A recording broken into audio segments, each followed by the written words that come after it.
Hey guys, how are you doing? Welcome back to Introduction to Sociology with Dr. John.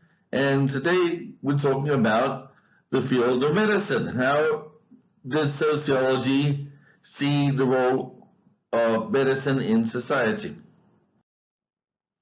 So medicine is, of course, an institution, again, like others, in this case, that provides an enduring set of cultural patterns and relationships that revolve around the issues of health and disease.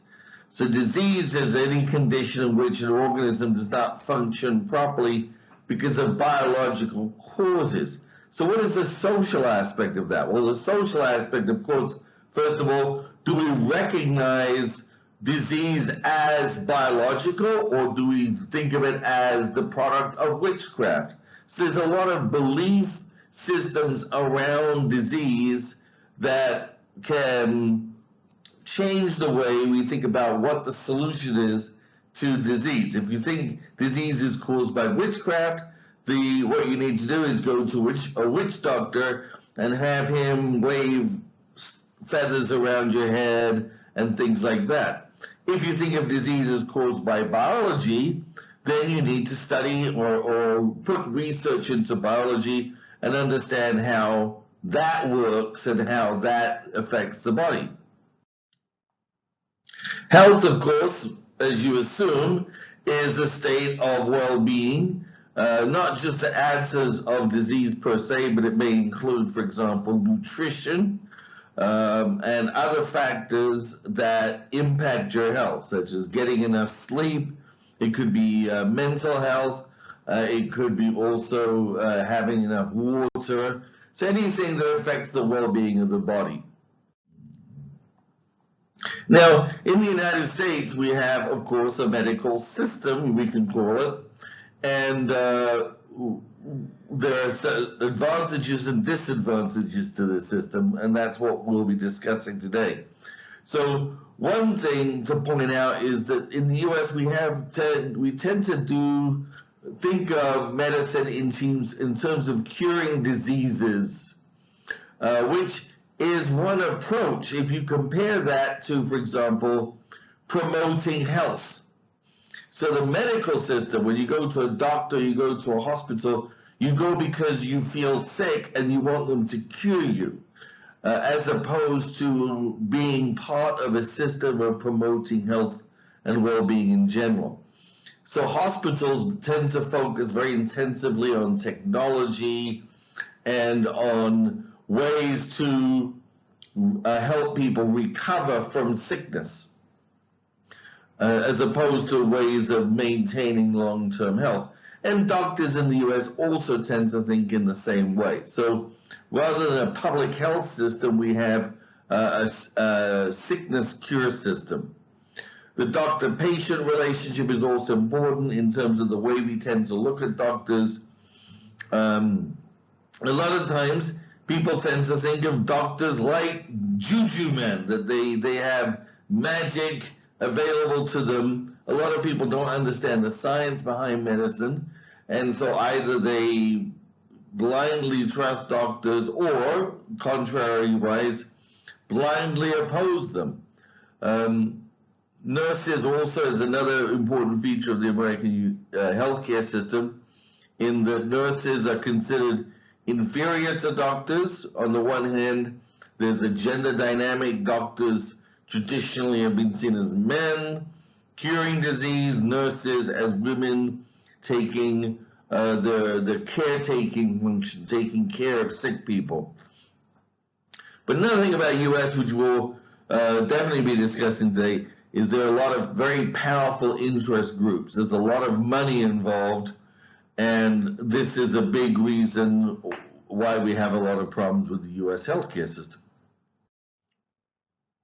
So again, let's go back to our basic perspective. So functionalism, that tends to look at everything in terms of how they support the social system as a whole, obviously thinks of medicine as an institution that helps to support society.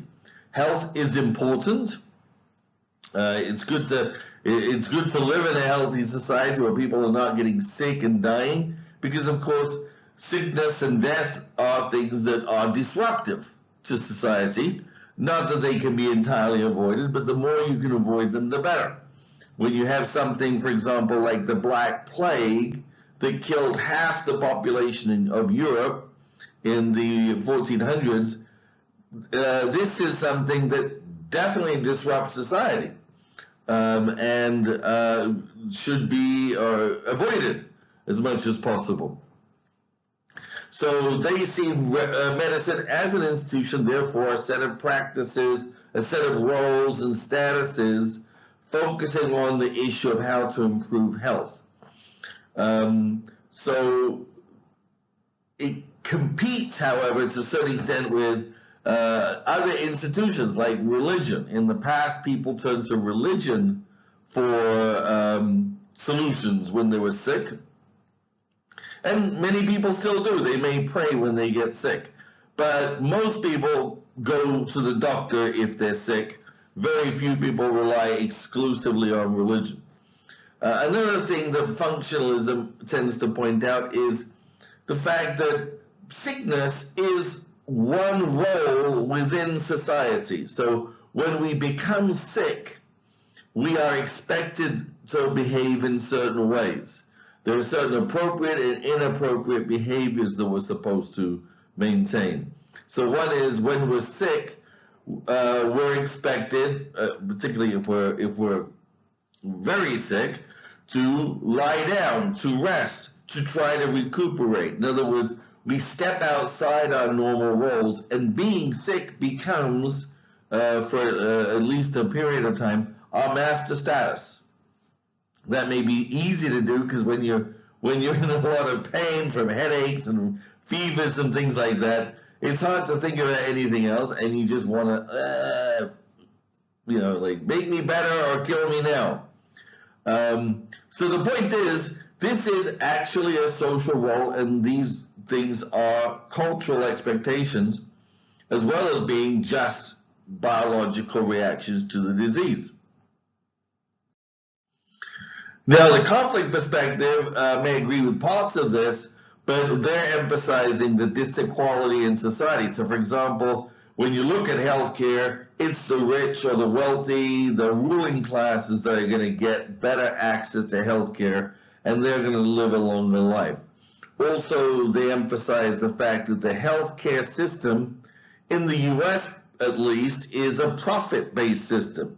And it's a part of making money. So the main motive of a hospital becomes not to take care of people, but to make money like any other business. And then that, of course, brings up a lot of issues. Another point Weber would have pointed out is the bureaucracy or the bureaucratic nature of the medical institutions, hospitals, health insurance companies, and how they create their own culture around issues like whether or not people deserve health care, whether or not people require health care, who's in charge, who makes decisions. Not always your doctor. Sometimes your health insurance company will tell you, you don't really need that treatment. You don't really need this. You may think you need it, but you don't really need it.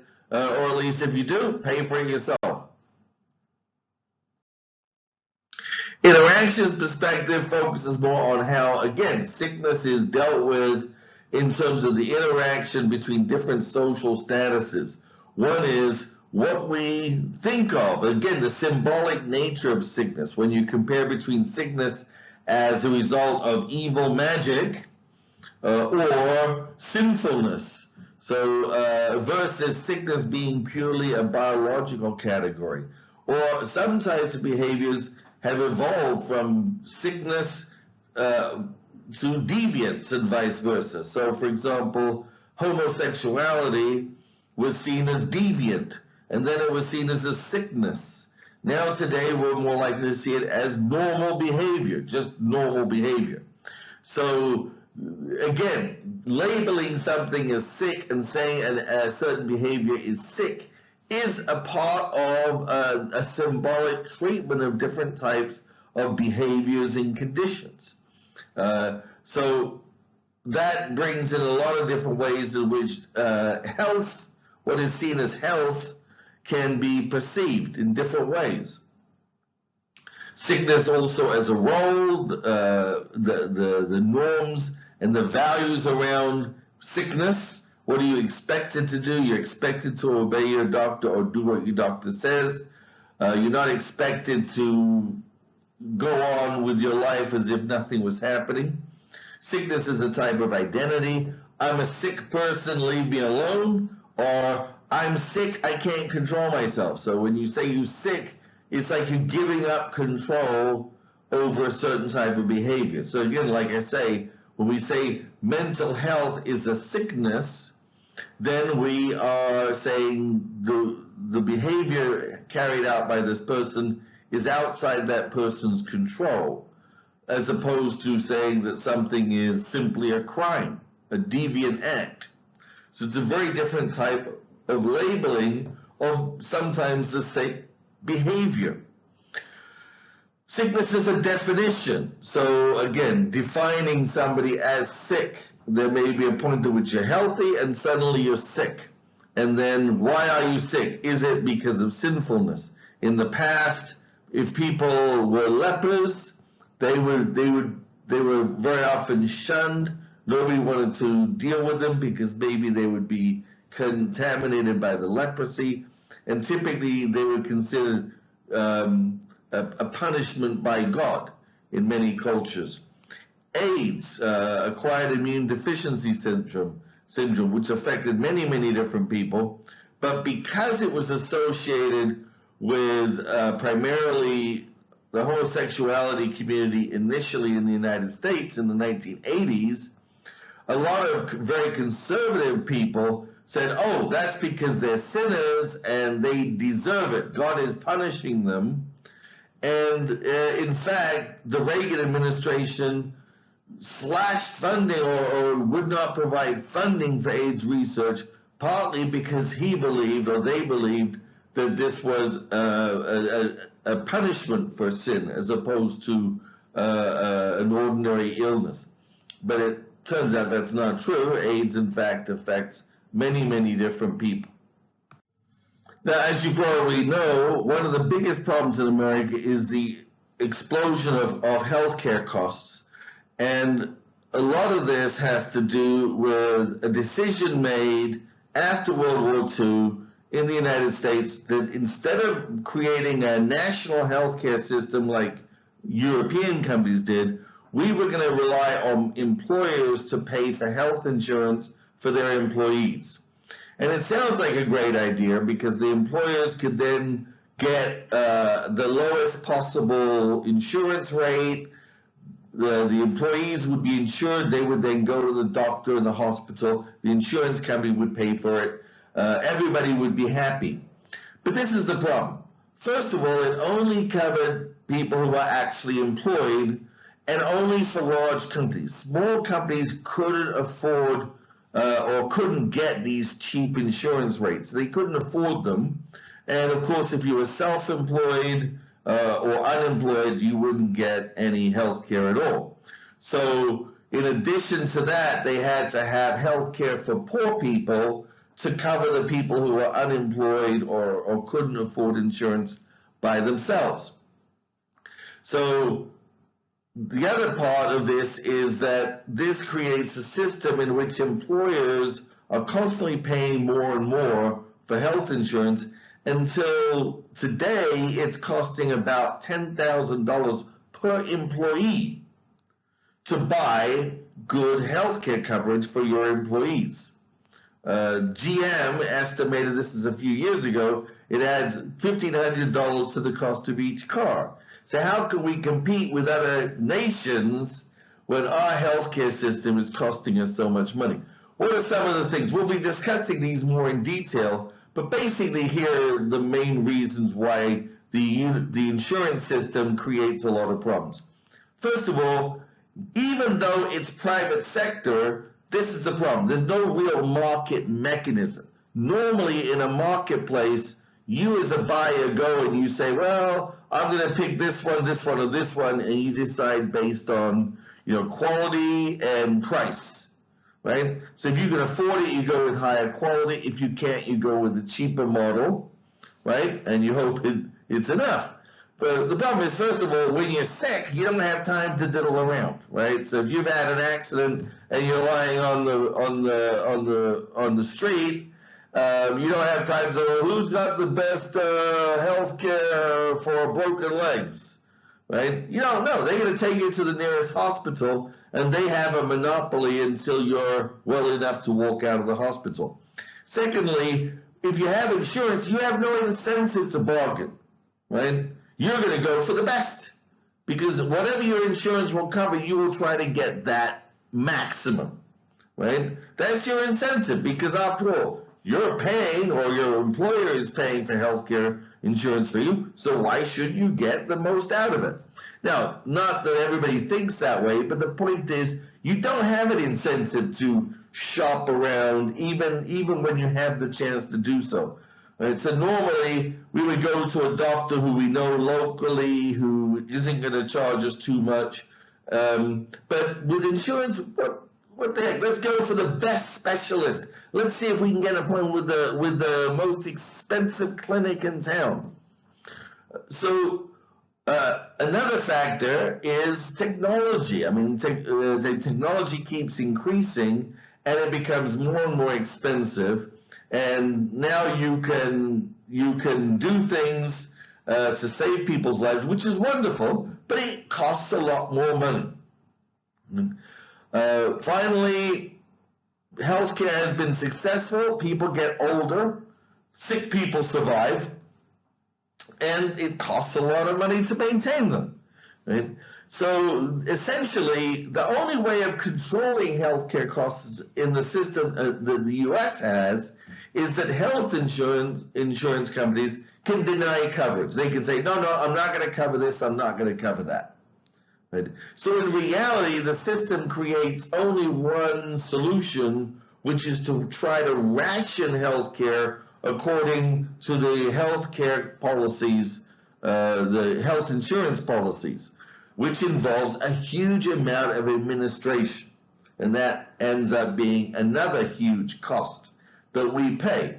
We pay a lot more of our healthcare budget on administrators whose job is to try to figure out how to deny health insurance to us.